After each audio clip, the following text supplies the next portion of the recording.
The first patrol disappeared on the second night. 12 Ironburn warriors had marched into the eastern district of the capital city to search the buildings there. They reported finding nothing unusual. Empty homes, abandoned shops, dust and silence. Then their communication signals went dead. All 12. At the same moment, Commander Grath, who led the ground forces, sent a recovery team to find them. The recovery team found nothing. No bodies, no blood, no signs of struggle. The 12 warriors had simply vanished, like smoke in the wind. Equipment malfunction, Grath told his officers. The communication systems failed. They probably got lost in the tunnels beneath the city. But more patrols disappeared. On the third night, 23 warriors went silent. On the fourth, 31. By the end of the first week, the Valkyrie had lost nearly 400 soldiers, and they had not seen a single enemy. The Ironburn began to feel something they had never felt before. They did not have a word for it in their language. Humans called it fear. Sergeant Doan Lee had not slept in 68 hours. His eyes burned. His muscles ached. His hand shook slightly when he held his rifle. But he did not stop. He could not stop. None of them could. He led his squad of 12 soldiers through the tunnels beneath the city. The tunnels had been built for maintenance, for moving supplies, for emergencies. Now they were hunting grounds. The humans moved through them like ghosts, appearing and disappearing, striking and retreating. "Contact ahead," whispered Private Minji Choi. She was the youngest in the squad, only 22 years old, with a gentle face that belonged in a classroom, not a war zone. She was also their medic. Her hands were steady even when her heart was racing. Don raised his fist, signaling the squad to stop. Through his night vision goggles, he could see the shapes ahead. 3 Ironburn warriors, moving slowly through the tunnel, their weapons ready. They were searching for something. For someone. They would not find what they expected. Do-hoon made a series of hand signals. His squad spread out silently, taking positions along the tunnel walls. They had practiced this 100 times in the past 2 weeks. They knew exactly what to do. The first shot took the lead Ironborn in the knee. The armor there was thinner. The warrior fell with a scream that echoed through the tunnels. The second shot hit the next warrior's weapon, destroying it. The third shot missed deliberately, striking the wall beside the last warrior's head. Then the humans vanished back into the darkness. The Ironburn did not pursue. They had learned that lesson already. Those who chased the humans into the dark did not return. This was the human strategy. They did not try to kill every enemy. They hurt them. They scared them. They made every shadow a threat and every silence a warning. An army that cannot sleep, cannot fight. An army that cannot trust its own safety, cannot win. High Commander Thorax received reports from the surface every hour. Each report was worse than the last. His warriors were not dying in glorious battle. They were being hunted like animals. They were being taken apart piece by piece. "This is impossible," he said to Krell. "They have 800 soldiers. We have 5,000. How are they doing this?" Krell pulled up the data. "They're not fighting us directly, Commander. They attack and retreat. They set traps. They use explosives hidden in buildings, in roads, in vehicles. They strike at night when our soldiers are tired. They never stay in one place long enough for us to corner them. Then burn the cities. Destroy everything. We have, Commander." They moved to new positions. They seemed to have prepared locations all across the planet. Tunnels, caves, bunkers. They knew we were coming, and they prepared. Thorax slammed his fist against the wall. The metal dented under the impact. "They are primitives. Soft, weak, short-lived creatures. How can they resist us?" Krell did not have an answer. On the surface, things were getting worse for the Valkyrie. It was not just the attacks. It was the waiting, the not knowing, the constant feeling of being watched by eyes they could not see. One Ironborn warrior was captured during a nighttime raid. The humans held him for 2 days, then released him at the edge of a Veltari camp. He was physically unharmed. No wounds, no broken bones, no signs of torture. But something was wrong with him. He would not speak. He would not eat.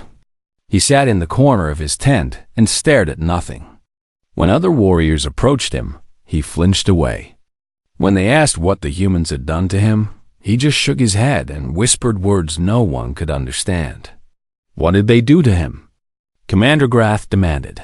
The medical officer examined the warrior carefully. Nothing, sir. Physically, he's healthy. But mentally, he paused. I've never seen anything like this. It's as if his mind has been broken. Broken how? I don't know. He keeps saying the same thing over and over. They don't stop. They never stop. They just keep coming. The warrior was sent back to the fleet. He never recovered. He spent the rest of his days staring at walls, flinching at shadows, whispering about creatures that never stopped. Meanwhile, the humans continued their work. Private Minji Choi crawled through the mud toward a collapsed building where 3 wounded soldiers were trapped. Enemy fire cracked over her head. Explosions shook the ground. She did not stop. She reached the first soldier and began treating his wounds, her hands moving quickly and surely. How can you be so calm? The soldier gasped. His leg was badly hurt. He was losing blood. Minji tied off the wound and prepared to move to the next soldier. Someone has to be, she said simply. If I panic, you die. So I don't panic. She saved all 3 soldiers that night. When asked about it later, she shrugged and said it was just her job. She did not mention that her hands had been shaking the entire time. She did not mention the terror in her heart. She had learned what all humans learn eventually. Courage is not the absence of fear. Courage is doing what must be done despite the fear. By the end of the 2nd week, Thorax was desperate. He had lost nearly 1,000 warriors, and he had not confirmed a single human death. His soldiers were exhausted, terrified, and losing hope. The Ironborn, who had never known defeat, were beginning to break. He called for a meeting with his senior officers. They gathered on the bridge of the Eternal Blade, their faces grim. We need reinforcements, said Commander Grath. His voice was hoarse. He had not slept well in days. None of them had. The Council will not send more troops for a single colony world, said Crow. They will see it as weakness. Then what do you suggest? Grath snapped. We cannot continue like this. My warriors are falling apart. They see enemies in every shadow. They hear footsteps in every silence. Some of them have started fighting each other because their nerves are so damaged. Thorax was silent for a long moment. He stared at the holographic display showing the planet below. Such a small world. Such weak creatures. How had this happened? Send a message to the Dominion homeworld, he said finally. His voice was quiet, defeated. Tell them we need the Grand Fleet. Tell them. He paused, and when he spoke again, his words were heavy with shame. Tell them these humans are not primitives. They are something else. Something we have never faced before. What are they? Krell asked. Thorax closed his eyes. In his mind, he saw the dark planet, the silent cities, the shadows that moved and struck and disappeared. He saw his mighty warriors reduced to frightened animals, jumping at sounds, afraid to sleep, afraid to be alone. They are patient, he said. They do not fight to win quickly. They fight to make us suffer. They fight to make us afraid. They fight to break our spirits before they break our bodies. He opened his eyes. They are not trying to defeat us. They are trying to destroy everything we believe about ourselves. The message was sent that night. The Dominion Council received it 3 days later. They read Thorax's words with disbelief. The mighty Ironburn begging for help against soft-skinned primitives. It seemed impossible, but the reports did not lie. The casualty numbers did not lie. Something on that small planet was eating through their greatest. Warriors like fire through dry wood. The council made their decision. They would send the Grand Fleet, 50,000 Ironburn, the largest military force deployed in a century. They would crush these humans once and for all. They did not know that this was exactly what the humans wanted. They did not know that every day of fighting, every casualty, every terrified warrior was buying time. Time for Earth to prepare. Time for humanity to wake up. The trap was not on New Bizen. The trap was coming. And the Velthari were walking straight into it. The Velthari Dominion had ruled 400 star systems for 6,000 years. In all that time, they had never lost a war. They had never retreated from battle. They had never met a species they could not crush beneath their armored feet. High Commander Thorax stood on the bridge of his warship, the Eternal Blade, and looked at the holographic display floating before him. The blue dot represented a small planet on the edge of Dominion territory. The humans called it New Bizen. The Velthari called it an insult. "These creatures have built settlements on our land," said Thorax. His voice was deep and cold, like stones grinding together. He stood 3 meters tall, and his body was covered in natural armor that could stop most weapons. His forearms were thick with muscle. His eyes, black as empty space, showed no emotion. His advisor, a smaller Velthari named Krell, pulled up information on the display. Images appeared showing the human colonists. They had soft skin with no armor. They had only 2 arms. They were small, barely reaching Thorax's chest. Their bodies looked weak and fragile. "They call themselves humans," said Krell. "They come from a planet called Earth in a distant part of the galaxy. Our scans show they have slow reflexes, weak muscles, and short lifespans. They carry no natural weapons. No claws, no venom, no armor."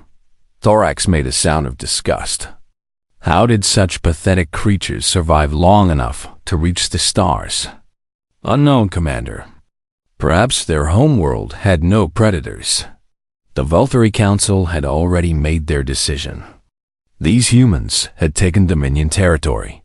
They would be removed. It was simple. It was routine.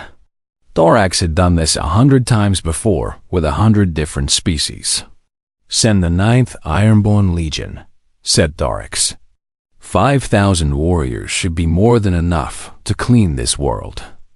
Krell hesitated. 5,000, Commander? Our reports suggest there are nearly 1 million humans on that planet.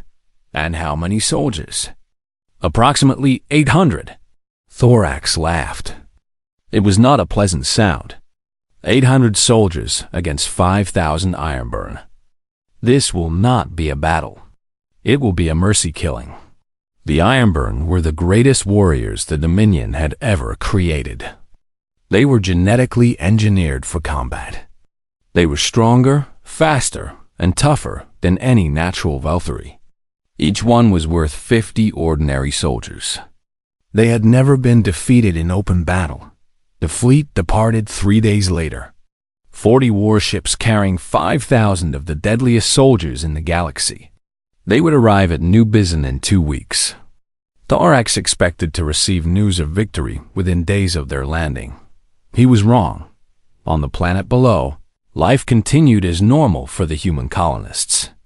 New Bizen was a beautiful world with green forests, blue oceans, and mountains that touched the clouds.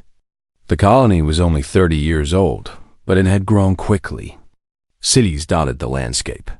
Farms spread across the valleys. Children played in the streets without fear. Captain Una Park stood at the window of the military headquarters in the capital city. She was 42 years old, with short black hair and calm eyes that rarely showed surprise. She had served in the Earth Defense Force for 20 years before taking command of New Bizon's Small Defense Force.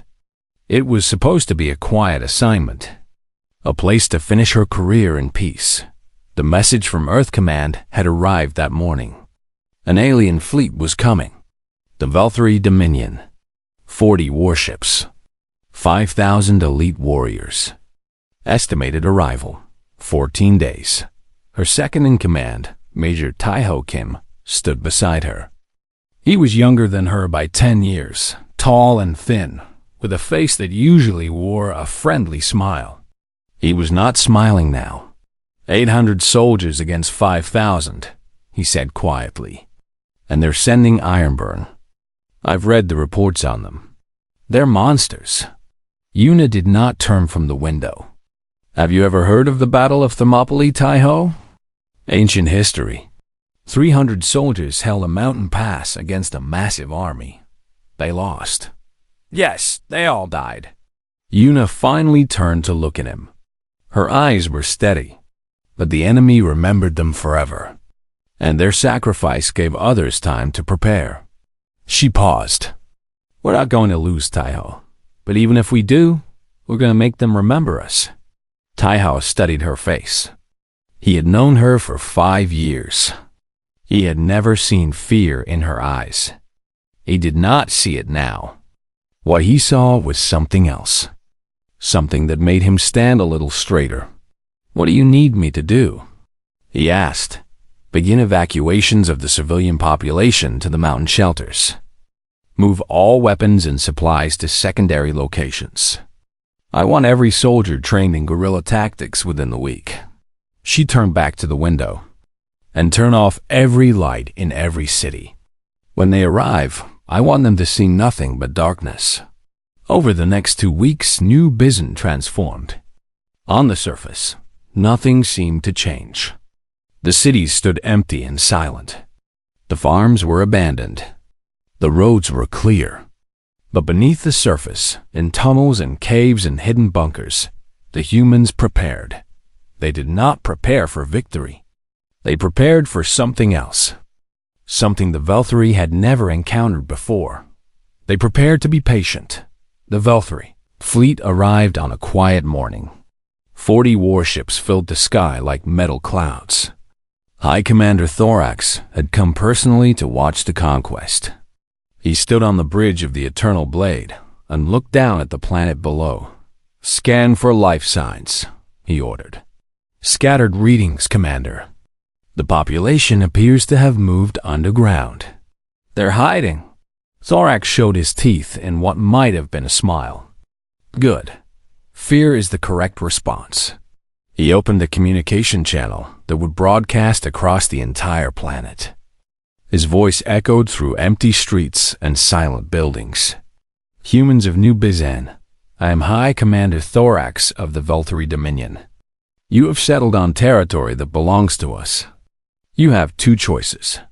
Surrender now, and you will be relocated to a prison world where you will serve the Dominion. Resist, and you will be destroyed. You have 1 hour to respond. The hour passed in silence.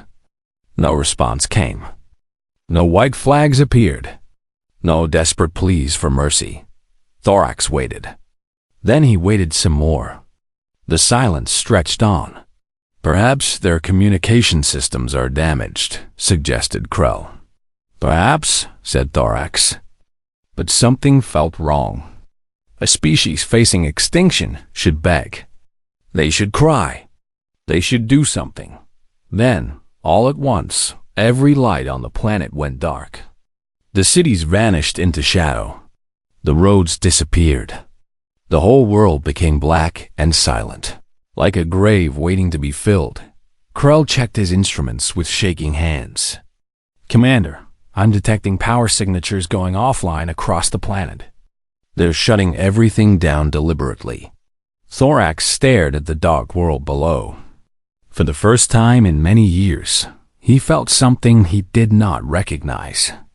It was small and cold, like a tiny piece of ice in his chest. Begin the invasion, he said. His voice was not quite as steady as before. Send the Ironburn. The dropships fell from the sky like metal rain. 5,000 of the deadliest warriors in the galaxy descended toward the dark and silent world below. They expected to find frightened colonists hiding in holes. They expected easy victory and quick glory. They found neither. Captain Una Park watched the dropships from her command, bunkered deep beneath the mountains. Screens showed her the enemy landing in the empty cities, spreading out to search the abandoned buildings, finding nothing but shadows and silence. Taiho stood beside her. They're here. Una nodded slowly. Let them come. Let them search. Let them wonder. She checked the time. We'll give them 3 days to feel safe. Then we'll show them what humans do to invaders. What's that? Una's eyes were cold and steady. We break them. Not their bodies. Their minds. Their certainty. Their belief that they cannot be defeated. She paused. They've never fought something that refuses to die, Taiho. They're about to learn. In the darkness below, the Amber marched through empty streets, searching for an enemy that would not show itself. They did not know it yet, but they were already surrounded. They were already being watched. And for the first time in 6,000 years, the hunters had become the hunted. Week 2 began with fire falling from the sky. The Valkyrie had decided to burn everything. If they could not find the humans in the cities, they would destroy the cities. If they could not catch the humans in the forests, they would burn the forests. They would turn the whole planet into ash and smoke. But the humans had expected this. They had moved deeper underground, into caves and tunnels that had been prepared months ago. They watched the fires from below and waited. Lieutenant Junho Beek arrived on the 3rd day of the burning. He came from the mining colony on New Bizin's moon, leading 200 soldiers who had volunteered to join the fight. They landed in the mountains, far from the Valkyrie patrols, and made their way to Captain Una's hidden command center. Junho was 53 years old, with gray hair and a face marked by old scars. He had fought in 3 wars before retiring to the quiet life of a mining supervisor. When the invasion began, he had gathered every weapon in the colony and asked for volunteers. All 200 miners had raised their hands. You look tired, Una said when she met him in the underground bunker. You look worse, Junho replied. They had known each other for 20 years. They did not need polite words. Una led him to the command room, where screens showed the situation across the planet. Red dots marked Valkyrie positions. Blue dots marked human forces. There were many more red dots than blue ones. The situation is not good, Una admitted. They've pushed us out of the cities. They control most of the surface. We've lost 67 soldiers in the past week. And them? Over 1,000 dead. Another 500 wounded or mentally broken. Junho studied the map. 1,000 casualties in 2 weeks. Against 800 soldiers. He shook his head slowly. The history books will not believe this. The war is not over yet. No, it's just beginning. Junho turned to face her. What's your plan? Una pulled up a new display. It showed the Valkyrie camps spread across the continent. They're exhausted. They've been fighting day and night for 2 weeks. They can't sleep because we attack whenever they try to rest. They can't eat properly because we've poisoned half their supply drops. They're breaking down, so we keep pushing. We do more than that. Una's eyes were hard. We hunt them. We become their nightmares. We show them what it means to face something that never stops. Operation Sleepless began that night. The humans divided into teams of 4. Each team took a different sector of the Valkyrie territory. Their orders were simple. Attack, retreat, move, attack again. Never stay in one place. Never let the enemy rest. Never show mercy. Sergeant Dohan Lee led his team through the darkness toward a Valkyrie camp on the edge of a burned forest. They moved silently, like shadows flowing across the ground. 3 weeks ago, they had been ordinary soldiers. Now they were something else. Something harder. Something the Velthari had no name for. The camp held about 50 Ironburn warriors. They were supposed to be sleeping, but Dohan could see movement inside the tents. Figures pacing back and forth. Guards staring into the darkness with wide, nervous eyes. Good, Dohan thought. They're already scared. Let's make it worse. His team spread out around the camp. At exactly midnight, they struck. Not to kill, to terrify. Explosions ripped through the camp's supply storage. Fires erupted in 3 tents simultaneously. Gunshots cracked from 4 different directions. The Ironburn scrambled for their weapons, shouting in confusion. They fired into the darkness, hitting nothing. Then the humans disappeared. 10 minutes later, they struck again from a different direction. Then again. Then again. All through the night, the attacks continued. The Ironburn could not sleep. They could not rest. They could not even sit down without wondering if the next moment would bring death. By morning, the camp was in ruins. Not from the attacks, but from the Ironburn themselves. They had destroyed their own equipment in the chaos. They had wounded their own soldiers with friendly fire. 3 warriors had simply collapsed from exhaustion and terror. This scene repeated across the continent. Every Velthari camp was hit. Every Ironburn soldier was kept awake. The humans did not need to kill them. They just needed to break them. Corporal Sumin Han was alone behind enemy lines. Her squad had been ambushed 3 days ago. She had watched her friends die one by one, unable to save them. Now she was the only one left, hiding in a collapsed building, surrounded by Velthari patrols. Most soldiers would have tried to escape. Most soldiers would have surrendered. Sumin did neither. She had 17 bullets left in her rifle. She decided to use them all before she died. On the first night, she killed 2 Ironburn guards from the shadows and disappeared before anyone could react. On the second night, she set fire to a fuel depot and shot 3 more warriors as they tried to put out the flames. On the third night, she found a Velthari officer sleeping in his tent and put a bullet through his head. The Velthari searched for her desperately. They knew a human was hunting them in their own territory.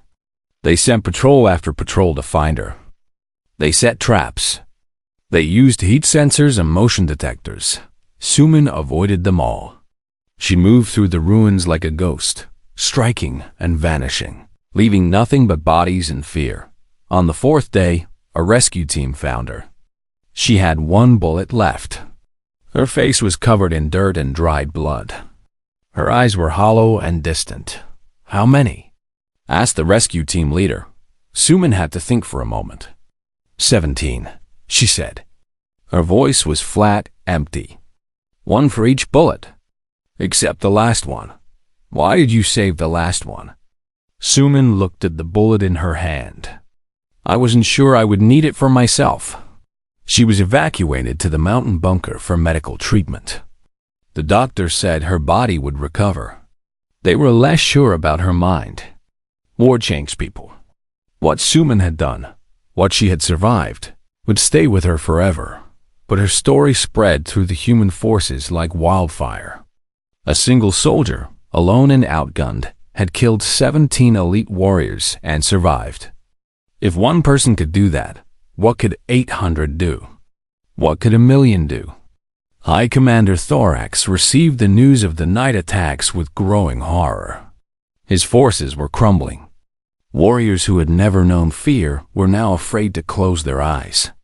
Officers who had commanded thousands were now making mistakes, panicking, losing control, and the humans just kept coming. They don't sleep, one of his commanders reported. We've been watching their movements. They attack around the clock. Different teams at different times. They rotate so they can rest while others fight. But for us, the attacks never stop. That's impossible, Thorax said. No creature can maintain that pace. They can, Commander. They're designed for it. Their ancestors were hunters who chased prey for days without stopping. They have something called persistence. It means they can keep going long after their bodies should have failed. Thorax stared at the report in his hands. His civilization had conquered 400 star systems. They had defeated every enemy they had ever faced. They had believed themselves to be the ultimate warriors, the peak of military evolution. And now they were being destroyed by creatures that simply refused to quit. How long until the Grand Fleet arrives? He asked. 4 weeks, Commander. 4 weeks. Thorax looked at the casualty reports. At the current rate of losses, he would have no army left in 4 weeks. He made a decision. Pull back to the landing zones. Establish a defensive perimeter. We will hold until reinforcements arrive. It was the first time in Veltari history that an Ironborn force had retreated. The first time they had admitted they could not win. And in her bunker beneath the mountains, Captain Unipark received the news with a small, tired smile. They're breaking, she said to Tyle. So are we, he replied. He looked at the casualty list. More names. More friends gone, I know. Una closed her eyes for a moment. But we only need to hold a little longer. The Grand Fleet is coming. Once it does, Earth will be ready. Ready for what? Una opened her eyes. They were bright with something that might have been hope or might have been madness. After 3 weeks of war, it was hard to tell the difference. Ready to show them that New Bizon was just the beginning. Ready to show them what humanity really is. The long night was almost over, but the real war was just about to begin. The message reached Earth on a quiet Tuesday morning. Admiral Hayok. Kang was eating breakfast in his small apartment when his communication device began to flash red. Red meant emergency. Red meant war. He set down his cup of tea and read the words that would change everything. The Veltari Grand Fleet was coming. 50,000 warriors. 200 warships. The largest invasion force in galactic history. They would arrive on Earth in 6 weeks. Hayok was 64 years old. He had retired twice. He had buried 2 wives and raised 3 children. He had hoped to spend his remaining years reading books and watching the sunset over the ocean.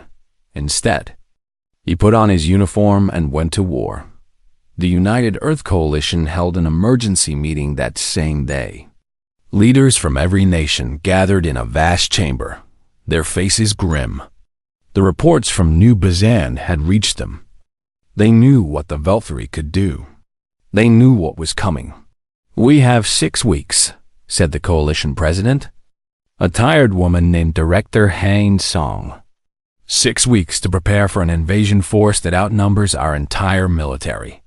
How many ships do we have? Someone asked. 3,000 combat-ready vessels. Another 2,000 in various stages of repair or construction. Against 200 Veltari warships? Yes. Silence filled the room. The math was not encouraging. The Veltari had superior technology, superior numbers, superior warriors. By all logic, humanity should surrender and hope for mercy. Admiral Hayok Kang stood up. He was not the highest-ranking officer in the room, but when he spoke, everyone listened. I fought in the Mars Rebellion 40 years ago, he said. His voice was calm, steady.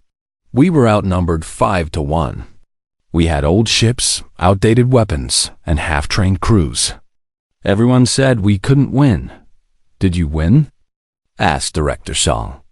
No, Hayok paused. We survived. That's different. We held on long enough for reinforcements to arrive. Long enough for the enemy to make mistakes. Long enough to find their weaknesses. He looked around the room. 6 weeks is a long time. Wars have been won and lost in less. What do you propose? Hayok walked to the center of the room, where a holographic display showed Earth and the approaching Veltari fleet. We build. We train. We prepare. Every factory runs day and night. Every citizen who can hold a weapon learns to use it. Every ship that can fly joins the defense fleet. That's impossible. We can't build enough ships in 6 weeks. We can if we don't sleep. The room was silent again. But this time, it was a different kind of silence. Not despair. Something else. Something that looked almost like Hope. Director Song nodded slowly. Do it. Whatever you need. Whatever it costs. Save our world. What followed was the greatest mobilization in human history. Factories that had been closed for years reopened overnight. Workers flooded in, taking shifts that lasted 16, 18, 20 hours. They built ships. They built weapons. They built ammunition. They built anything that could help. Engineer Ji Wuxin was 28 years old. She had designed her first spacecraft at 19. Now she was supervising the construction of an entire fleet. She had not slept in 4 days. Her eyes were red. Her hands shook from too much coffee. But she kept working. Everyone kept working. The whole welding on. Destroyer 7 is complete, reported one of her assistants. Good. Start. On Destroyer 8, we need 3 more by the end of the week. That's impossible. Jiwoo looked at her assistant with eyes that burned with exhaustion and determination. Then we'll do the impossible. That's what humans are good at. She collapsed on the 5th day. Her body simply gave out. She fell right there on the factory floor, unconscious before she hit the ground. When she woke up in the medical bay, she tried to get back to work. The doctors had to sedate her to keep her in bed. You need rest, the doctor said. Earth needs ships, Jiwoo replied. Earth needs engineers who are alive to build them. Jiwoo closed her eyes. When she opened them again, there were tears on her cheeks.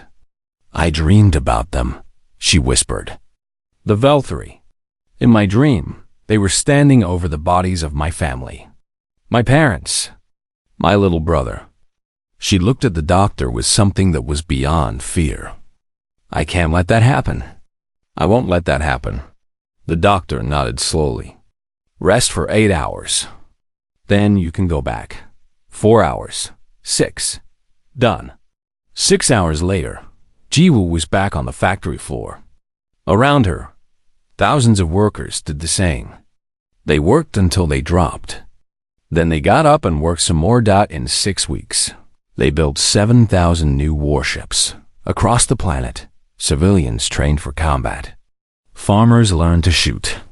Teachers learned to make explosives. Children learned to carry messages and spot enemy movements. Everyone had a role. Everyone had a role. Everyone was ready to fight. An old grandmother named Bora taught soldiers how to make weapons from common materials. She had been a chemistry teacher 50 years ago. Now her knowledge was saving lives. This compound is stable until you add heat, she explained to a group of young soldiers. Then it becomes very unstable, very dangerous. How do you know all this? One soldier asked. Bora smiled. It was not a pleasant smile. I grew up during the food riots of 2089. We learned to fight with whatever we had. A blind veteran named Wanjun coordinated communications from his home. He could not see, but he could hear better than anyone. He listened to dozens of radio channels at once, passing information where it needed to go. Enemy patrol spotted in Sector 7, he reported. Redirect Blue Team to intercept. How do you keep track of all this? His assistant asked. Wanjun tapped his head. When you lose your eyes, your ears become very sharp. Now stop asking questions and keep working. On New Bizian, the fighting continued. Captain Yuna Park received word of her promotion on the same day. She buried 12 more soldiers. General Yuna Park. It felt strange, wrong. She had never wanted to be a general. She had just wanted to protect her people. You've been recalled to Earth, Taiho told her. They need you for the defense. Yuna looked at the memorial wall they had built in the command bunker. Names carved into stone. So many names. Each one a person she had failed to save. I can't leave, she said. Not while our people are still fighting here. You have to. That's an order from Earth Command. Yuna touched the wall gently. Her fingers traced the names. People she had known. Friends she had lost. Young soldiers who had believed in her. We'll finish what you started, she whispered. I promise. She left New Bizin the next morning on a fast transport ship. Before she went, she visited what remained of her command staff. They were tired, wounded. Some were barely standing. But they saluted her with pride. Hold this planet, she told them. Hold it until we come back. Hold it so their sacrifice means something. Major Taiho Kim, who would take over command in her absence, nodded firmly. We will, General. They'll have to kill every one of us to take this world. Yuna wanted to say something inspiring. Something heroic.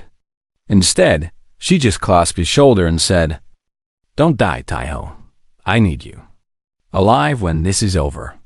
I'll do my best. The Grand Fleet arrived at Earth's outer defenses, 6 weeks to the day after the first warning. Hi. Commander Thorax stood on the bridge of the Eternal Blade and looked at the planet ahead. Blue and green and white. Beautiful. Fragile. Easy to break. Scan for defensive positions, he ordered. The scan results came back. Krell read them with wide eyes. Commander, this can't be right. What is it? The humans have 12,000 warships in orbit. Thorax felt the cold thing in his chest grow larger. That's impossible. Our intelligence said they had 5,000 at most. They built more. In 6 weeks, they built 7,000 new ships. Thorax stared at the display. 12,000 human ships against his 200. The numbers were meaningless, of course. His ships were superior in every way. But still, open a channel, he said. Let's hear what they have to say. The face that appeared on the screen belonged to Admiral Hyok Kang. He was old, gray, tired, but his eyes were steady, and his voice did not waver. This is Admiral Kang of the United Earth Coalition. You are entering human space. Turn back now, and we will not pursue. Continue forward, and we will destroy you. Thorax laughed. Old man, you cannot destroy us. We are the Velthari Dominion. We have conquered 400 star systems. Your primitive fleet is nothing compared to our might. Admiral Kang nodded slowly. Maybe, but let me tell you something about humans, Commander. We don't fight because we think we can win. We fight because some things are worth dying for. And what is worth dying for? Kang's eyes hardened. Home, family, the future we want our children to have. He paused. You should have stayed home, Commander. You should have stayed home. The channel closed. The battle for Earth was about to begin. Thorax gave the order to advance. His mighty fleet moved forward, weapons ready, warriors prepared for glory. They had come to conquer a world. They did not know they had come to die. The battle began at dawn. 12,000 human ships against 200 Velthari warships. The math seemed impossible. The Velthari ships were massive, heavily armored, carrying weapons that could crack planets. The human ships were small, fragile, designed for speed rather than strength. It should have been a massacre. In a way, it was. Just not the kind anyone expected. Admiral Hyok Kang watched from the bridge of his flagship, the Indomitable. Around him, his officers worked their stations with calm efficiency. They knew what was coming. They had accepted it. All ships, advance, he ordered. Remember your training. Remember why we fight. The human fleet surged forward like a wave of silver arrows, They were faster than the Valkyrie ships, more maneuverable. They darted between the massive enemy vessels, firing constantly, never staying in one place. The Valkyrie guns roared. Human ships exploded by the dozens, by the hundreds. The space around Earth filled with fire and debris and death. But the humans did not retreat. They did not break. They kept coming. "They're insane," whispered Krull, watching the battle from Thorax's bridge. "They're flying directly into our weapons. They're ramming our ships." It was true. Human pilots, their ships crippled and burning, were driving their vessels into Valkyrie hulls. They died in the explosions, but they took their enemies with them. Why? Thorax demanded. Why do they throw their lives away? He did not understand. He could never understand. The Valkyrie fought for glory, for conquest, for the expansion of their empire. They had something to gain from victory. Humans fought for something else. Something that did not fit into equations or battle plans. They fought for each other. They fought for the people behind them. They fought because surrender was not in their nature. The battle raged for 6 hours. By the end, the human fleet was shattered. 8,000 ships destroyed. Millions of lives lost. The wreckage spread across space like a metal graveyard. But the Valkyrie fleet was broken too. Of 200 warships, only 60 remained. Of 50,000 Ironborn warriors, fewer than 20,000 still lived. Thorax stared at the numbers in disbelief. He had won. His fleet still outnumbered the survivors. But victory had never felt so much like defeat. "Order the ground invasion," he said. His voice was hollow. "We will finish this on the surface." The landing ships fell toward Earth like rain. 20,000 Ironborn warriors descended on the blue planet, ready to crush whatever resistance remained. They expected soldiers. They expected military bases in defensive positions. What they found was everyone. Farmers with hunting rifles shot at them from behind fences. Teachers with homemade explosives destroyed their vehicles. Children ran through the streets, passing information about enemy movements. Old men and women stood in the roads, blocking the path of Valkyrie tanks with nothing but their bodies and their refusal to move. In Seoul, Captain Yunjiro led the defense of an elementary school that had been converted into a hospital for wounded soldiers. She had 9 soldiers under her command. 40 wounded men and women lay in the beds behind her. The Valkyrie were coming with 200 warriors. "We can't win this," said one of her soldiers. He was young, scared. His hand shook on his rifle. Unji checked her ammunition. She had 3 magazines left, maybe 90 bullets, against 200 armored giants. "We don't need to win," she said. "We need to hold. Relief is coming in 6 hours. We hold for 6 hours. That's impossible." Unji looked at the young soldier with eyes that had seen too much death. "Everything we've done in this war has been impossible.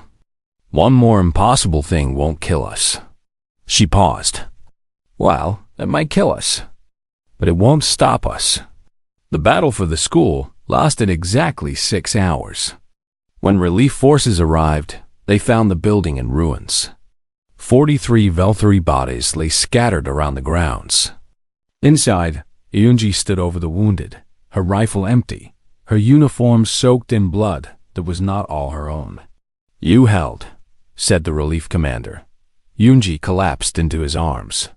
"We always hold," she whispered. Then she passed out. The ground war spread across the planet. The Valkyrie advanced, but every step cost them. Every city was a fortress. Every street was a battlefield. Every human soldier or civilian fought with everything they had.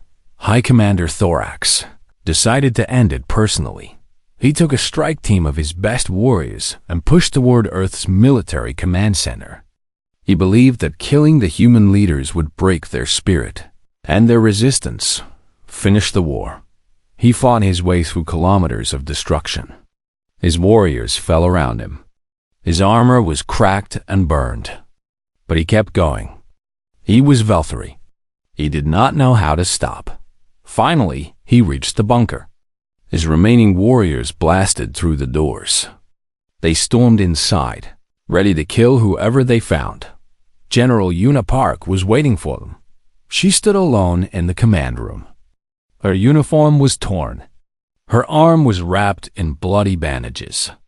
She had a pistol in her hand, but it looked almost comically small against the giants who faced her. Thorax's warriors raised their weapons. One word from him and she would die, but he hesitated. Something about her made him pause. She was not afraid. She stood there, wounded and exhausted, facing certain death, and her eyes showed nothing but calm determination. "You're the one," he said. "The one who started all this. Who taught them to resist on New Bizin?" Una nodded slightly. "I taught them what they already knew. That some things are worth dying for." Thorax stepped closer. He towered over her, his armored body blocking out the light. "Why do you fight? You cannot win. Your planet is burning. Your people are dying. What could possibly be worth this much suffering?" Una looked up at him. When she spoke, her voice was quiet but steady. "You still don't understand," she said. "You can kill me. You can kill all of us. Every man, woman, and child on this planet. But it won't matter. Why not? Because of what happens next." Una's eyes were bright with something that might have been tears or might have been triumph. "The next generation will be born. They will grow up hearing stories about us, about how we fought, about how we never surrendered. And they will remember. They will remember forever." Thorax felt the cold thing in his chest grow until it filled his whole body. He understood now. These creatures were not fighting to win today's battle. They were fighting for tomorrow, for a future they might never see. They were planting seeds of resistance that would grow long after they were gone. "You'll come for us," he said slowly. "Even if you lose here, even if we destroy everything, your children will come for us." "Yes," said Una simply. "That's what humans do. We remember. And we don't forgive." Thorax raised his weapon. His hand was trembling. He had killed thousands of enemies in his long life. This should have been easy. But her eyes held him. Her words echoed in his mind. For the first time in his existence, he felt truly afraid. The shot came from behind him. Sergeant Dohan Lee had crawled through a ventilation shaft with a sniper rifle that weighed almost as much as he did. He had waited in the darkness, barely breathing, for the perfect moment. The bullet entered Thorax's skull from 800 meters away. The High Commander of the Valtteri Dominion fell without a sound.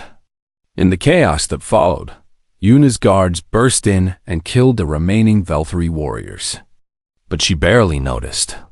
She was still staring at Thorax's body, her mind processing what had happened. They had done it. Against all odds. Against all logic.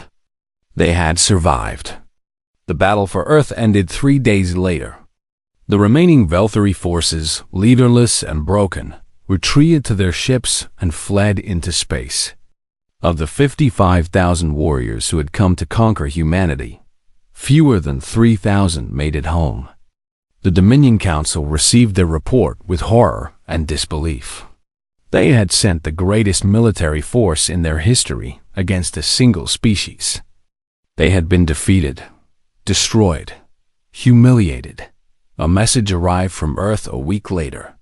It was short, simple, terrifying. "We remember those who attack us. We remember forever.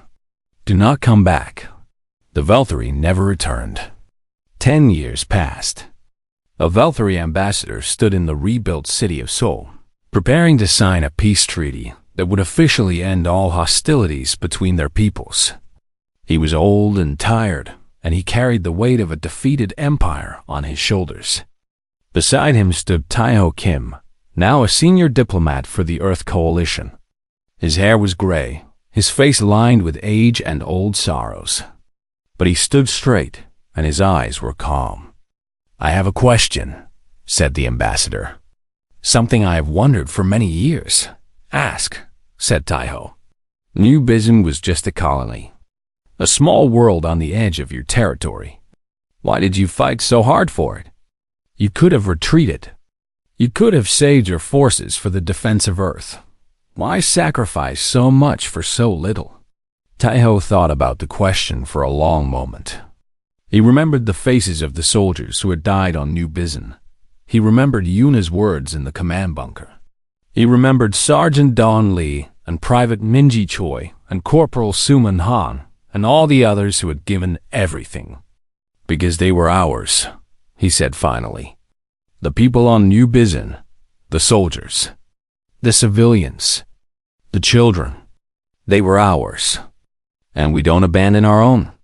The ambassador nodded slowly. He did not fully understand. Perhaps he never would.